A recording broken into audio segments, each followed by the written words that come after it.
The arrangements for the tie-up between South Korea's two big airlines are ongoing.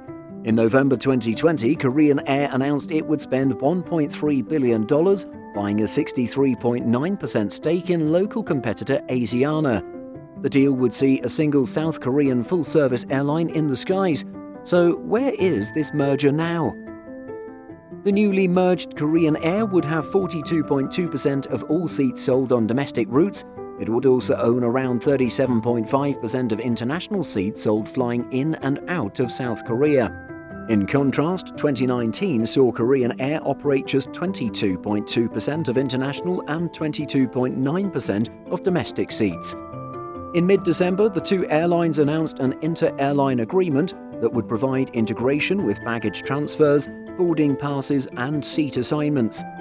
Korean Air plans to pay for their Asiana stake via $730 million investment from the state-owned Korean Development Bank. The remainder, plus some extra, would come from shareholders. Last month, Korean Air faced some headwinds from the National Pension Service, or NPS, which owns 8.11% of the airline.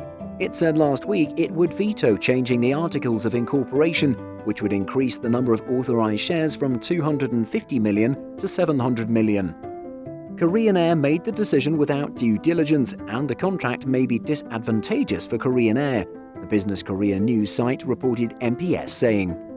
However, NPS was in the minority as 70% of shareholders approved changing Korean Air's articles of association.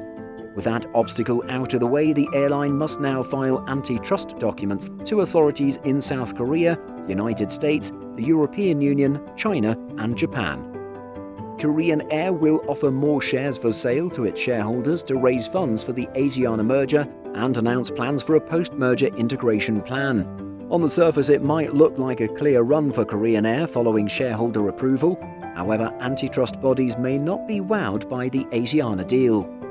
Korean Air's president has publicly said he doesn't expect any problems, but the new airline's size in relation to Korean competition might raise some concerns about competition. A bumped-up Korean Air will not only dominate the skies in and around Korea, but it'll also do so by a long shot. Ultimately, however, Asiana is in financial strife. The merger is a financial lifeline for the smaller airline.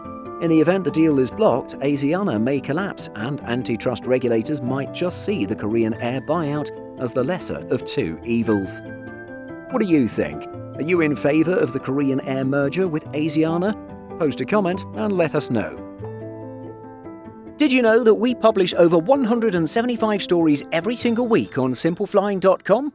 Be sure to check the link in the description for more great stories just like this. Thanks for watching, and be sure to like and subscribe before you go.